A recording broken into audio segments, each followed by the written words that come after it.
Yep, there it goes. All right, good afternoon, everybody. This is Laura Maloof Miller, Wellness Program Manager with HealthNet. As you know, Kristen Keela, Health Promotion Consultant, is also on the line. Just a couple of housekeeping items to review before we begin.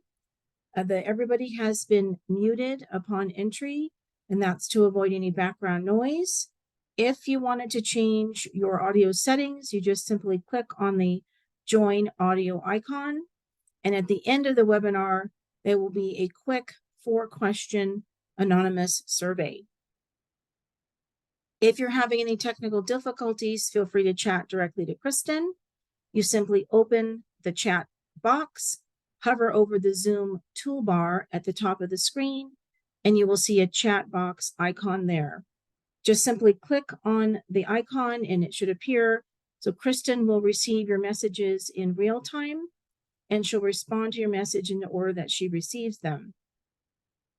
If you're attending this webinar in a conference room or used a single webinar access with your team, please chat that number of attendees to Kristen so we can get a more accurate number on attendance. The information provided in this presentation is intended solely for the general information of the audience. It is not medical advice and shall not replace consultation with your physician or other qualified health provider. If you have any health-related questions or problems, please seek the advice of your physician or other qualified health provider. So today's topic is healthy habits for life. We're people, not chameleons, which just change our habits like a chameleon can change its colors. However, our habits do seem to be influenced by those around us. For example, maybe you're in the lunchtime walking club, or you participate in potluck Fridays in the office. We tend to pick up the habits of those around us, both in our home and in our work life. So I'm going to be reviewing the following in our webinar today: healthy habits that keep our body in tip-top shape, how habits are formed, and we'll actually look at something called the habit loop, steps involved in creating and keeping a healthy habit, ways that we can build in healthy habits as part of our lifestyle, and lastly, tips for maintaining those healthy habits. I thought it would be kind of fun to see what healthy habits you're already doing. So if you could, please use the chat function. Tell us what your healthy habit is. Maybe you have a water bottle on your desk. Maybe you walk the dog. Maybe you practice unwinding with deep breathing before bed, and you turn off your laptop or your computer when your workday is done. So if you'd like to, go ahead and chat us. What's your healthy habit? And Kristen, let me know what some of the chats are. Be kind of fun. Sure, Laura. So daily morning walks, walking every day, drinking at least a half a gallon of water a day, getting plenty of rest. Walking is very common. Response yoga, no soda or pop. I'm from Montana. We say pop. Short walks during breaks. Oh, breakfast every morning. That's a good one. I utilize my walking pad during many webinars as I can. Going up the stairs instead of the elevator. That's a really good one. Yeah. Running, meditation. Yeah, getting vitamin D and lifting weights. Nice. Well, thank you so much for participating with that. I appreciate that. Some of those habits we're actually going to be covering today. So let's get started. We're going to take a look at some areas of the body and how healthy habits positively impact them. We'll start with the brain. So every brain changes with age, okay? And also mental function changes along with it.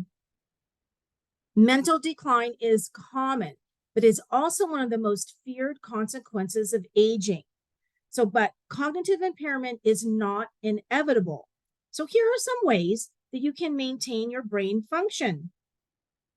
Think about ways to incorporate healthy habits that positively impact your brain.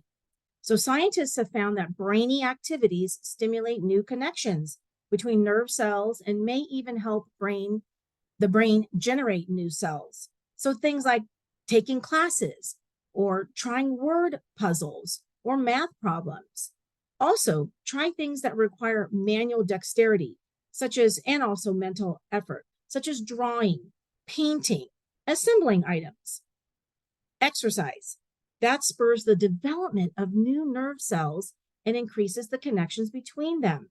We also know that exercises lowers our blood pressure, improves our cholesterol levels, helps blood sugar balance, and it also reduces mental stress, all of which can help your brain as well as your heart.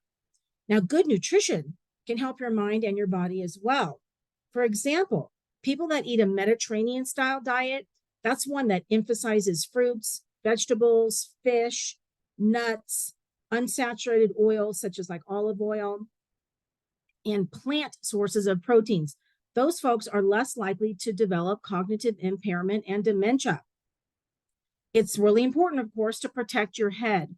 So moderate to severe head injuries, even without a diagnosis of concussions, that does increase your risk of cognitive impairment. So always use a helmet or a safety belt. Sleeping is one of the easiest and most effective ways to improve brain function, as well as the ability to learn and remember new knowledge. Now, while puzzles may not be the answer to cognitive decline, we do need to stimulate our brains with learning and discovery. So learning creates new neural pathways, and it also promotes brain resilience. It's good to vary your routine. Now, there's nothing wrong with eating the same breakfast every day or driving the same route to work, but a change in the routine actually boosts your brain's ability to learn new information and to hold on to it. So try a new recipe or explore a different part of your city. Also, strong social ties have been associated with a lower risk of dementia, as well as lower blood pressure and longer life expectancy. We need to care for our emotions as well. People who have anxiety or they're depressed, they're sleep deprived, or exhausted. Now, those folks tend to score poorly on cognitive function tests, as you can imagine. So, good mental health is important for our brain function. Did you know when you read, your brain is doing a lot more than just deciphering the words on a page? It's actually a neural workout. Of course, we want to avoid substances like tobacco in all of its forms, and don't abuse alcohol. Excessive drinking is actually a major risk factor for dementia. Lastly, real world experiences engage different parts of the brain. So a digital detox gives your brain a break from that constant stimuli, allowing it to recharge and function more efficiently. Now, unless you're having a problem with any of these organs, we tend to forget about them. But they are major players keeping us alive. It's important to practice healthy habits to keep these organs functioning at their best. Did you know everything goes through your liver? Food, alcohol, medications. The liver, it removes toxins from your blood. It makes bile so that you can digest fat. It stores sugar for energy, among other duties. Now, when we think of healthy habits that affect your liver, watch your consumption of alcohol, keep an eye on your weight and cholesterol, look for high fiber foods, fruits and vegetables, and of course, exercise. Your lungs take in 17,000 breaths a day, adding up to 6 million breaths a year. So healthy habits for your lungs include not smoking, but air pollution and secondhand smoke can harm the lungs too. So you want to look for activities that fill your lungs with oxygen. Think of things like brisk walking, singing, laughing, and the occasional cough that helps get rid of the stale air in the lungs. Your gallbladder breaks down fat. So this organ works double time during the holidays with the extra consumption of saturated fat and carbohydrates. Sometimes cholesterol can start to build up, and the bile acid, it can't handle it. So that's when a gallstone forms. Now, healthy habits for this organ include consuming healthy fats like nuts or avocado. The bladder. Now, we all live busy lives. Sometimes we delay going to the bathroom. What if you have back-to-back meetings or you're sitting in traffic? But overall, delaying elimination on a regular basis can overstretch the bladder, can weaken it, or lead to urinary tract infection. If you have ever had a kidney stone, you know just how painful that can be. Now, they are not always formed by eating foods high in calcium. Other foods, like too much salt, animal protein like red meat, and stress are also factors. So you want to practice healthy habits to keep the kidneys happy by drinking water and consuming fruits and vegetables high in water content. Keep your stomach healthy by making smarter choices, like avoiding processed foods like white bread, cookies, candy, and cake. A high fiber diet is the way to go. Did you happen to know your intestines have trillions of microbes? Everything you eat contributes to your gut microbiome. We learned this in the Healthy Gut, Healthy You presentation. Researchers are finding that different types of bacteria in the gut and a link to depression. So some microbes produce hormones that make us feel happy. So if you're feeling down, don't reach for those comfort foods, the highly processed ones. Choose whole foods instead. Now, Life's Essential 8, these are key measures for improving and maintaining cardiovascular health. This is from the American Heart Association. It's never too late to start practicing these healthy habits. Now, we're going to move clockwise from the star. So eat a healthy diet by consuming fruit, vegetables, lean protein, whole grains, fat-free and low-fat dairy, small amounts of nuts, legumes, and seeds. Watch your intake of salt, red and processed meats, saturated fat, and sugar-sweetened foods and beverages. Get at least 150 minutes of moderate intensity physical activity. That's about 30 minutes most days of the week. Or you could do 75 minutes of a vigorous intensity activity or a combination of both each week. Now, keep an eye on your fasting blood sugar. If you haven't had it tested by your doctor, you may want to discuss it at your next visit. Prediabetes can lead to diabetes, which increases your risk of developing cardiovascular disease. If you have diabetes, it's really important to work with your healthcare team to manage it and to control any other risk factors you may have. Reach and maintain a healthy body weight. If you have too much body fat, especially around the waist, you have a higher risk for health problems.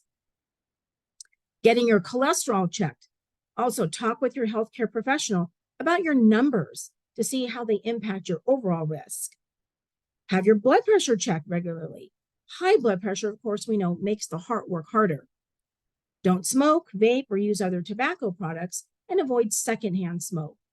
And I know this is a hard one. Aim for an average of 7 to 9 hours of sleep each day. Now, if you're interested in learning more, you can take a look at My Life Check.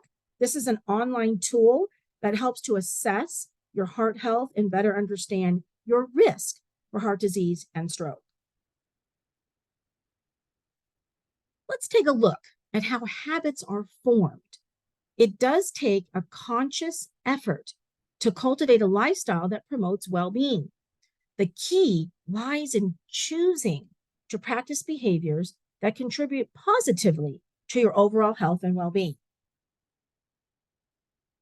The concept of the habit loop provides a framework for understanding what causes us to engage in certain behaviors, and it also offers a guide to exploring different ways that we can change them. The habit loop is composed of 3 components: a cue, a routine, and a reward. So understanding these components can either help eliminate bad habits or establish better ones. A habit's cue is anything that triggers the behavior. For example, I had a good dinner, yet when I sit down to watch TV, my stomach will start to growl. That is my cue. Now, each time a cue precedes a behavior, then the link between the behavior and the cue is strengthened. So as this connection increases, the behavior becomes increasingly ingrained in your brain to the point that you eventually engage in the behavior without even giving it a second thought. Of course, after you're triggered to do so. So I watch TV, my stomach growls, there's my cue. I get a snack. There's the behavior or the routine. And the reward, well, guess what? It's something I like to eat. So the routine is the behavior you either want to change or reinforce. For example, maybe you want to quit smoking or you want to drink more water during the day. The reward is the positive reinforcement that you get from engaging in the behavior. It's the reason the action becomes a habit. So the reward can be anything that satisfies a craving, from a feeling of sense of relief, from smoking a cigarette, to simply drinking water to quench your thirst. So if you can recognize why you engage in a certain habit around the same time every day, then it'll be easier to form a new habit that will serve the same purpose. Here's an example. If you want to create a daily habit of meditation, meditate at the same time every day. So perhaps you decide that that's from 7:30 to 8 p.m. You're going to practice meditation. Eventually, the cue of it becoming 7:30 will trigger your action of meditating without requiring an intentional reminder. Similarly, if you want to form a new habit, you just need to identify a cue that will trigger the new routine. Of course, there's going to be bumps in the road and temptations that are hard to resist. But each time you're successful in completing your desired habit loop, you'll be solidifying those connections in your brain more and more, which will eventually lead you to unconsciously engage in your identified positive behavior. In just a minute, we're going to watch a video. Now that we talked about the habit loop, what does it take to build a new habit? So these are the steps, which will be covered in the video. You're going to stick with just one habit. You're going to try it for 30 days. You want to make sure that incorporate it with something that you already do. Of course, you want to just start small, try to keep it going. Oh, you'll need to have a plan for challenges and finding like a buddy or a family member or a friend who can keep you accountable. You also want to celebrate your successes. You also want to make it part of who you are. So let's take a look at the video. There will be an ad, so just hang in there.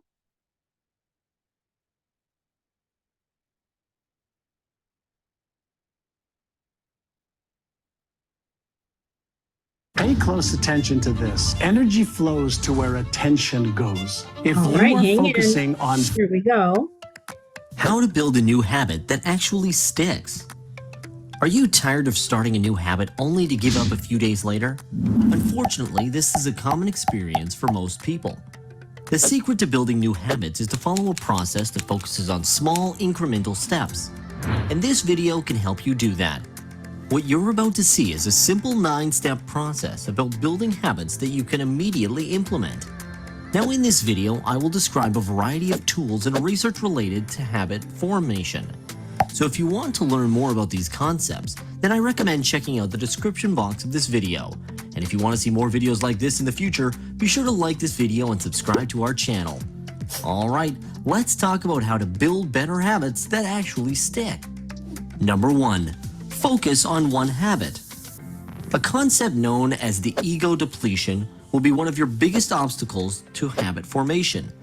The ego depletion is a person's diminished capacity to regulate their thoughts, feelings, and actions. Ego depletion impacts our ability to form new habits because our supply of willpower is spread out among all areas of our lives. Because of this, it's important to work on only one habit at a time. That way, your store of willpower can be channeled into completing that one habit, increasing your odds of success. So the question is, what one new habit do you want to form? Identify it now and learn everything you can about how to do it right. Become an expert in this activity and do a deep dive to self-educate yourself about this activity. Then you can move on to the next step. Step 2. Commit to a minimum of 30 days. Some people say it takes 21 days to build a habit, while other ones claim it'll take up to 66 days. The truth is, the length of time varies from person to person and habit to habit. You will find that some habits are easy to build, while others require more effort. My advice is to commit to a specific habit for the next 30 days or a month to keep it simple. During this time, focus all your energy around being able to complete this habit. Step 3. Anchor your new habit to an established routine. A habit shouldn't be based upon motivation, fads, or temporary desire. Instead, you should associate this habit with behavior that you already do. To make this happen, we recommend using a strategy that comes from BJ Fogg's Tiny Habits concept. What he recommends is to anchor the new habit to something you already do on a daily basis. Here are a few examples. After I get to my car from work, I will change into my workout clothes and walk for 10 minutes. After brushing my teeth at night, I will write down everything I ate for the day. After I drop off the kids at the babysitter, I will stop by the gym for my yoga class. You get the idea. Simply find an established routine and then anchor the new habit to it. Step 4. Take baby steps. The danger of relying on motivation alone is that you don't have a backup plan for those unexpected challenges in life. So the secret to lifelong habit formation is to take baby steps that turn a new habit into automatic behavior. The idea here is to create micro-commitment where you can stay consistent and never miss a day. You will discover that with a low level of commitment, it will be easier to start this habit and complete it each day. Here are a few examples of micro-commitments you can make. Walking for just 5 minutes a day. Writing one paragraph of your book. Eating one serving of vegetables each day. Making one sales call to a prospective customer. Wake up each morning 10 minutes earlier. Sure, these activities might seem overly simplistic, but that's why it's a powerful concept. When it's easy to get started, you will build momentum and will often do more of the habit than you originally intended. Number 5. Don't break the chain. There's a popular habit-related story that supposedly involves comedian Jerry Seinfeld. When talking to a budding comedian, Seinfeld gave a simple piece of advice. Set aside time every day to create new material. The key here is to never miss a day, even if you're not in the mood. At the start of every year, Seinfeld hangs a one-year calendar on his wall and makes a big red X on the calendar for every day he writes new comedy material. He doesn't have to write a lot of material every day. What's important is to do something every single day without fail. His focus is to never break the chain. Marking X's on the calendar encourages you to complete your desired task every single day. The more you look at an unbroken string of red X's, the more compulsion you feel to get over any initial resistance and force yourself to get started. This step will help eliminate the excuses we all make for skipping a day. Yes, there will be days when you're tired, busy, overwhelmed, sick, hungover, or depressed. All of these can be valid reasons to skip a habit, but if you focus on the baby steps that I just mentioned and never break the chain, then it will be easy to create a sticky habit. Step 6. Plan for obstacles and challenges. Every new habit will have obstacles, but you can plan for these challenges and learn how to effectively adapt to them. To get started, here are a common obstacle that you may encounter. Not enough time. Experiencing pain or fatigue. Bad weather conditions. Not enough room or space for the habit, the cost of the equipment related to the habit, or self-consciousness. A simple way to respond to obstacles is to prepare for them ahead of time, and you can do this by using something called the if-then planning concept. When you encounter a challenge, use this experience to create an if-then statement for how you'll respond the next time it happens. Here are a few examples. If I check the weather when it's raining, then I will work out at the gym instead. If I don't have time for an important goal, then I will wake up 30 minutes earlier every day and work on it before anything else. If I have a really bad day at work and don't feel like working out, I will still walk briskly for at least 15 minutes. Step 7. Create accountability for your work habit. Track your efforts and make public declarations about your new habit. According to the lessons learned from the Hawthorne effect, you're more likely to follow through with a commitment when you're being observed by others. So to stick to this new routine, let others know about your efforts and goals. Here are a few ways to do this. Post updates on social media accounts. Use apps like Chains and CoachMe to track your process. Work with an accountability partner. Join a community that related to your new habit. Post regular updates on an online forum related to the habit. Never underestimate the power of social approval. You will stay committed when you know that you will be held accountable for following through on a new habit. Now, before we move on, I recommend checking out our video that profiles 15 habit tracking apps. I've linked it at the top of this video and in the description box of this video. Number 8. Reward important milestones. A new habit doesn't have to be boring. Instead, you can build a reward system in the process so you can celebrate those important milestones. The rewards you pick is up to you. You could check out a new movie, enjoy a night out with your significant other, or treat yourself to an item you've always wanted. To learn more, we'll link to an article with 155 ways to reward yourself. It's easy to underestimate the value of having fun while building habits. Often, looking forward to a specific reward will help you overcome those challenging obstacles. Step 9. Build a new identity. The final step is to turn this habit into a core part of your identity. Only then will you stick to it without the constant need for reinforcement. James Clear often talks about something he calls the identity-based habits. The idea here is that you can build a lasting habit by making it a reflection of who you are on the inside. Simply put, you need to believe that the habit is part of what makes you a unique person. Clear recommends making a habit part of your identity and then to use each small win as a way to demonstrate that it is who you are on the inside. Really, it starts with a shift of mindset. With a new habit, reinforce this behavior by saying things like, "I'm the type of person who loves to go running."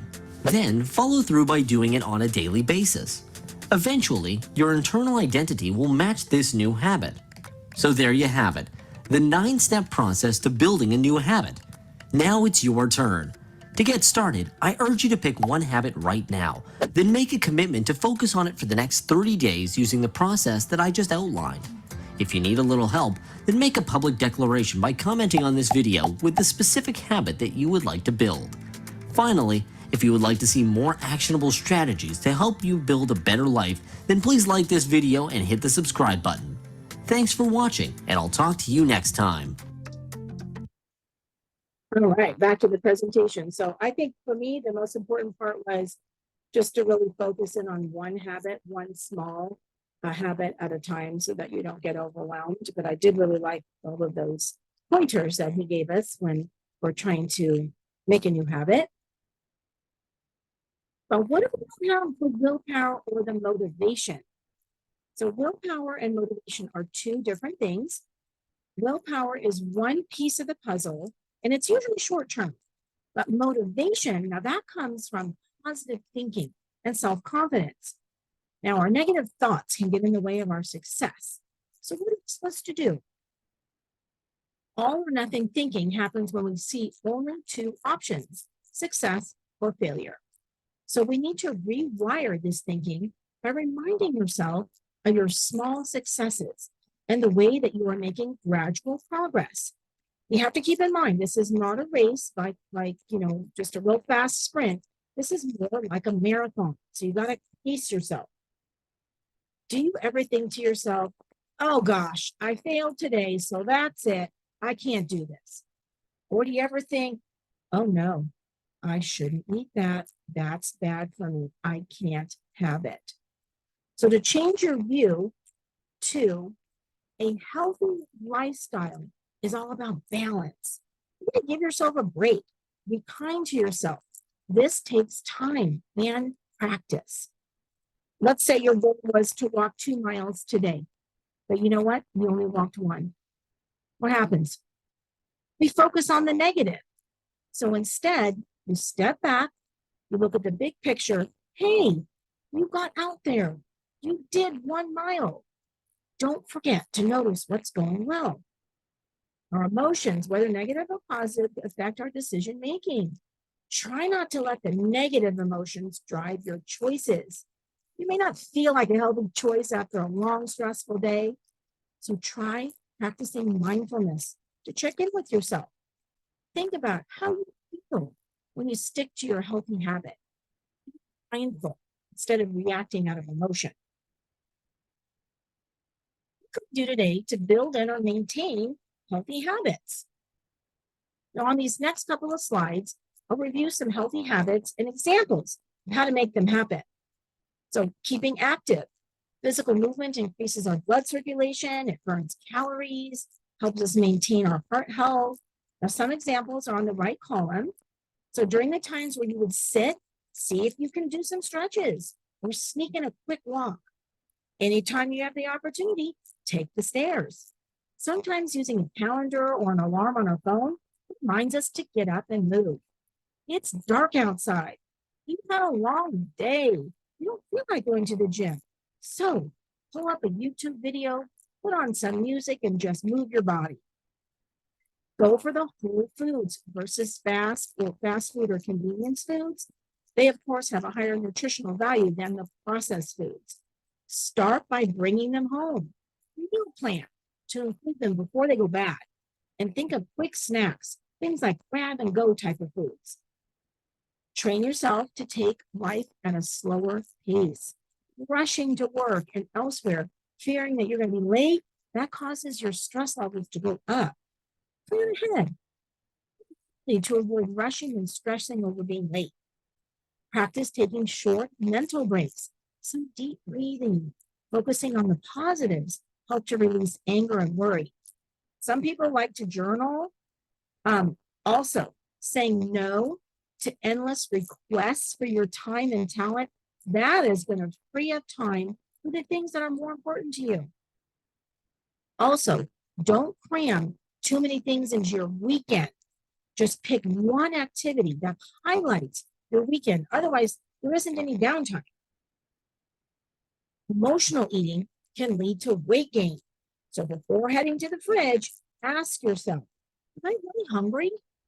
You may find that this self-check-in, that you're actually really thirsty, or you may be tired, angry, or bored. Now, if it's been several hours since you've eaten, of course, eat. But if it's something else, then try distracting yourself or go for a walk or maybe even call a friend. Every cell in the body needs water.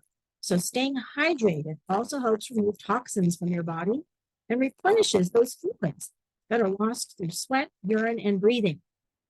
Water bottle on your desk, not your thing. It's okay. Consume foods, mostly made of water. Are you rushing out the door in the morning with no time for breakfast? Try those make-ahead foods that you can portion, bag up, and grab as you need. Your brain needs fuel in the morning to get you through your day. So choose items with protein. That'll help keep you full until lunchtime. Getting enough sleep is difficult for many of us. So the quantity and quality of sleep has a direct impact on our waking hours. So try to keep a consistent sleep and wake time routine. Even on the weekends, caffeine, among other things, is a sleep disruptor. So is a heavy meal right before bed. A light snack is better, but just not a lot of carbs. It's helpful to unplug, give yourself some time to unwind from the day. When it comes to our work habits, rushing to work, whether the office or the home office, can increase stress. So aim to start your workday about 10 or 15 minutes early. This way, you'll start off in more of a calm mindset. Use that extra time to square away any of your preliminary tasks, like logging into your computer or reviewing your task list. Using tools like your calendar, to-do lists, and decluttering your workspace so that you can stay up to date on your tasks. It's good to take 5-minute mental breaks throughout the day. The study showed we're actually the most productive from 8 a.m. to 2 p.m. So don't delay. and take advantage of your brain power, energy, and your focus. Staying socially connected at work can give you a positive view of the workplace, and it can help you get through your day with greater ease. When it comes to relationships, if you're in a close relationship with someone, spend time with them after a long day of work. That can be soothing. Set aside a time to connect and interact. I don't know about you guys, but I'm guilty of texting my husband when we're both in the house. He's upstairs and I'm downstairs. However, this practice eliminates the intimacy experienced in face-to-face conversations. So ditch the phones, talk and discuss plans face-to-face. This form of interaction is much better than a heart or a hug emoji. And communicate with kindness. Tell them how much you appreciate them and how important they are to you. We know life is busy, but try and have maybe a meal together, game night, watch a movie, go for a walk. This helps to be emotionally present for your family or friends for them to feel loved and cared for. Now, as the new year approaches, many people choose a healthy habit of starting or restarting an exercise routine. But how do we stay motivated to work out? Using Post-it notes or print off quotes that help motivate you. These will serve as reminders. What can a buddy do for you? Well, they can stand next to you. They can join a fitness class with you. And of course, they can help you become accountable for your progress in achieving your goals. Sometimes I don't feel like going to tap dance class, but I know I have a lot of friends there who are looking forward to seeing me. And, I always feel good when I go. Sometimes that's just the motivation I need to just do it. Put your workout clothes, your shoes, any equipment near the door or in a place where you're going to see them. That way you'll be reminded of your workout goals and making them a priority. Music with beats between 120 and 140 beats per minute encourage us to move and sing along. So put on some music or create a playlist that gets you moving. Now the options are endless, so you just have to choose something that you like. You can stick with walking or running or swimming, but you could also venture out and try a new yoga class, swing dancing, an aerial fitness class, or even just dancing around in the comfort of your own space. Think about maybe using a fitness tracker device. This can help keep you motivated too as you see your progress. Now, you don't have to give up meat. Incorporate lean meats into your eating routine. But is there a part of your diet you could realistically make plant-based? Filling half your plate with vegetables at lunch and dinner. Make meals that focus on vegetables, which helps use smaller portions of meat. Try meatless Mondays or other vegetarian meals during the week. If you crave something sweet after dinner, you are not alone. This can be a slippery slope if you get into the routine of a sweet treat each night rather than keeping it just in an occasional treat. Choose something light that offers a bit of nutrients too. Think of something like strawberries with a little bit of whipped cream. If you want to really be aware of what you're eating, you may want to try a food journal. You know what happens if you have to write it down before eating it, you may pause and select something else. Now, I know it's easy and sometimes the fastest option, the drive-through. You can bet that anything you're getting from the drive-through or a restaurant is going to have more sodium, fat, and calories than something you make at home.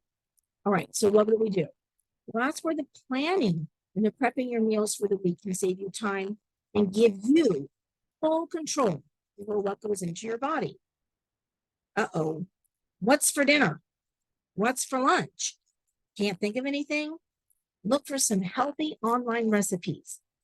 EatRight.com, SkinnyTaste.com, the American Heart Association, EatingWell.com, or CookingLight.com are some of my favorite websites.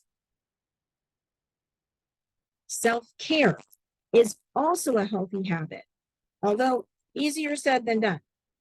We're our own worst critic. You know, we say things to ourselves that we would never say to someone else. Our thoughts can be good, bad, or even ugly. Add in negative self talk into the picture, and it can be a downward spiral. So, you want to replace those negative thoughts with positive ones. Give yourself positive affirmations. You got this. You can do this. These are qualities that make you authentic. Now, we have this biological tendency to remember the negative events in our life over the positive ones. Okay, it was a form of self-protection that served us well in ancient times. But it takes effort to work to retrain our brain to focus on the positive and our successes, which is essential for self-love. Think of challenges in your life as opportunities to learn and to grow. Gratitude is more than just positive self-talk. It's a way of experiencing our world and the opportunities that brings. Practicing gratitude helps keep the mind so that we can see and accept the positives in our daily life and the kindness offered and received by others. Surrounding ourselves with upbeat, positive people can help limit our stress and train our brains to look for happiness in ourselves and our world. You could read positive books, listen to calming and encouraging music, stay close to positive people and experiences, and love yourself by choosing what brings you joy. I thank you for your attention today. These next slides are on programs that help HealthNet members build or maintain their healthy habits. Now, our members can find wellness programs and other resources when logging on to their HealthNet account. A health risk assessment that's designed to give you a snapshot of your health status in key areas such as nutrition, exercise, emotional health, and financial well-being. It may actually give you some recommendations for some healthy habits too. Healthy habits can be a challenge, so don't do it alone. Health coaching is a great way to get support when you're trying to make some lifestyle improvements. Support with family, friends, and a coach can keep you motivated. Craving to Quit is HealthNet's tobacco cessation program. This program is designed to help users who are ready to quit to permanently break their addiction to tobacco. HealthNet's Healthy Eating program focuses on helping participants with healthy eating habits rather than dieting. Topics such as triggers, cravings, healthy habits, and emotional eating are included. If managing stress is part of your plan to build in a healthy habit, this program has useful tools, videos, and modules that guide you to build resilience and decrease chronic stress. And this program is open to everyone. Now, you may know we offer discounts to our members, weight management programs such as Weight Watchers. We offer discounts on chiropractic and acupuncture services. Maybe you need an extra pair of prescription sunglasses or computer glasses. We also have discounts to hearing aids, which includes the screening, and the fitness club through our Active and Fit program. Now, if you don't have HealthNet, check with your health insurance provider for similar offerings. HealthNet offers a variety of online health challenges through our wellness platform. So each month, the ongoing challenges include stress, steps, and sleep, and they again are open to everyone. In addition, for HealthNet members, challenge yourself in January with our week-long steps challenge, where you'll track 10,000 steps a day for 7 days. And start the new year on the right foot with our A Healthy Start to the New Year webinar in January. It will feature concise discussions on a wide range of topics, some of which will actually be explored in greater depth in our 2024 webinar series. The topics included mental health, mental well-being, recovering from post-holiday financial strain, nutrition and fitness advice, the significance of kindness, building social connections, avoiding burnout, combating loneliness, and more. So get ready to enhance your well-being for an exceptional year ahead. We hope you will join us next month. Thank you again for your time today. Everyone who registered for this webinar will receive a link to the recording in just a few days. Everyone, enjoy your happy holidays, and we'll see you in the new year. Thank you so much. Bye-bye, everyone.